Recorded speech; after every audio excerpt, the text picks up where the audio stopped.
We've already looked a little at how Germany treated Jews under Hitler.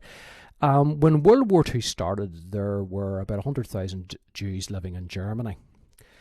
But Hitler very, very rapidly conquered Poland.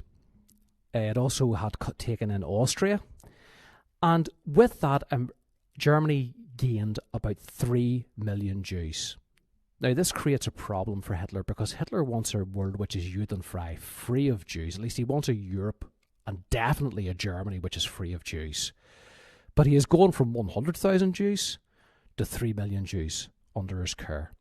And this creates a huge problem. They need a solution to what they call the Jewish problem. Now, Hitler from the early days has talked about eliminating the Jews of Europe. But whenever you look at what he meant, he seemed to mean something like driving them out. So the Germans come up with a plan, first of all, the Madagascar plan. And the idea was that what they would do is they would take the Jewish people to Madagascar, an island, a large island off the south coast of Africa. Now, that would have led to the deaths of hundreds of thousands of Jews. It's not a humane plan because Madagascar doesn't have enough farmland to feed 3 million people, and millions of people would die on the boat journey. So before we go anywhere, we have to acknowledge that yes, they wanted the Jews out of Europe, but they are, from day one, with their most humane plan, they're acknowledging they're going to have to kill hundreds of thousands of people, if not millions. But at that stage, they're not talking about exterminating Germany's or the Jews of Europe or Germany's Jews or anything like that. They're talking about transporting them out. Many, many will die, but the idea is to drive them out of Europe.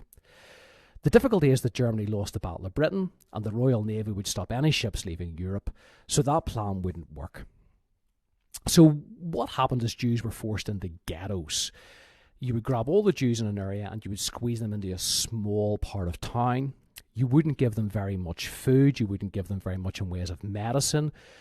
Germany's ports were being blocked by the Royal Navy, so it wasn't getting enough food from South America or from Africa. Nobody was doing any business with Germany, and there'd been a poor harvest in Europe. So Germany was finding it hard to feed the population that it had conquered. A way of dealing with this was to basically not give the Jews enough food. Don't give them enough.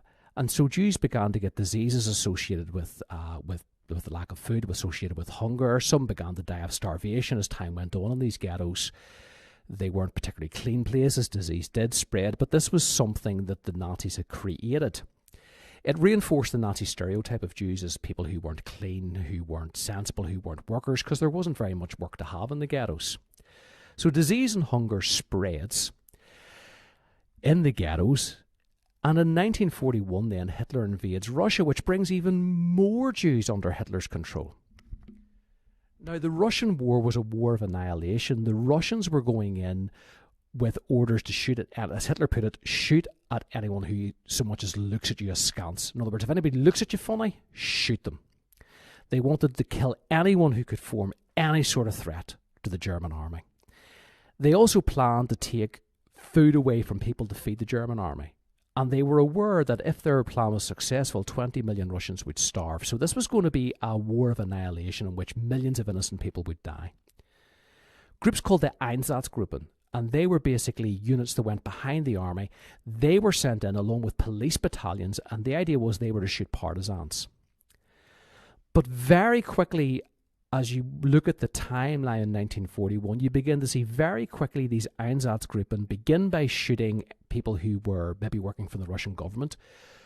Very soon they began shooting all the Jewish men in an area that they conquered. And local people, Latvia, Lithuania, Ukraine, places like that, they seen the Germans as liberators. And one way of showing that you were on the German side, because the Russian Communist Party had been incredibly cruel in these parts of the world, one way you could show you were on the German side was to participate in these mass killings of Jews, because that means you're showing, look, we're prepared to kill for you, and we're showing we believe in your worldview. It's the Jews who are at fault here. Tens of thousands begin to die very, very quickly. And these are mass shootings.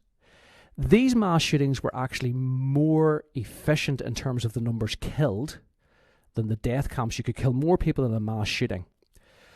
But the SS began to realize that their murderers were experiencing psychological problems. And a lot of these guys were former criminals, but they were ideologically motivated. But it's very, very difficult to kill people involved in mass murder. Very quickly, these groups moved from just killing Jewish men also to killing Jewish women and children, and their justification was without the men, who is going to work to feed the women and children? These women and children would starve, therefore it's kinder just to kill them. That was the logic that they used. Mass shootings began to break out in 1941 as Germany invaded Russia. Around the same time, not long afterwards, the Nazi leaders in charge of the ghettos began to experiment with gassing what they called the surplus population. Hitler, around about this stage, decided to get rid of all the Jews out of Germany. They were going to be transported out. They were to move into the ghettos. And the guys running the ghetto said, look, we've got no room. We can't take extra people. And so a few of them seemed to get permission to gas Jews. And they mainly used carbon monoxide poisoning to kill people at this stage. By the end of 1941, mass killing has then started in Russia, and mass killing has started in the ghettos. And this has happened spontaneously. There has been no major decision made in the middle of the Nazi Reich. Hitler has not sat down and written out an order saying, I want you to kill lots of Jews in Russia.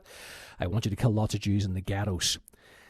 These were local guys responding to what they thought Hitler would have approved of. So Himmler is in charge of the Einsatzgruppen, and he's basically doing the sort of thing that he thinks Hitler would like him to do.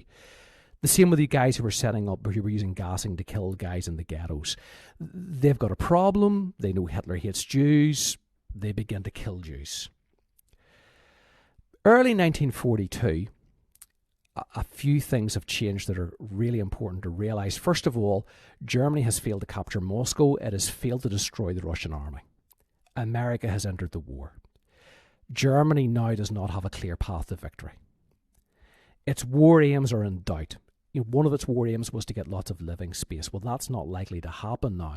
They're going to have to come to maybe some sort of fight Russia to a draw, fight America to a draw. They're not going to get what they want in that sense. But one thing that you can be very successful on very, very quickly is killing Jews. There's also anger. Towards the end of 1941, Hitler and his cronies are giving speeches saying, listen, we're heading towards a true world war. They realised America was about to get involved, and they said, listen, it's the Jews who are responsible. They begin to blame the Jews. It's the Jews who run the American government. It's the Jews who run the Russian government, and the Jews are going to be made to pay.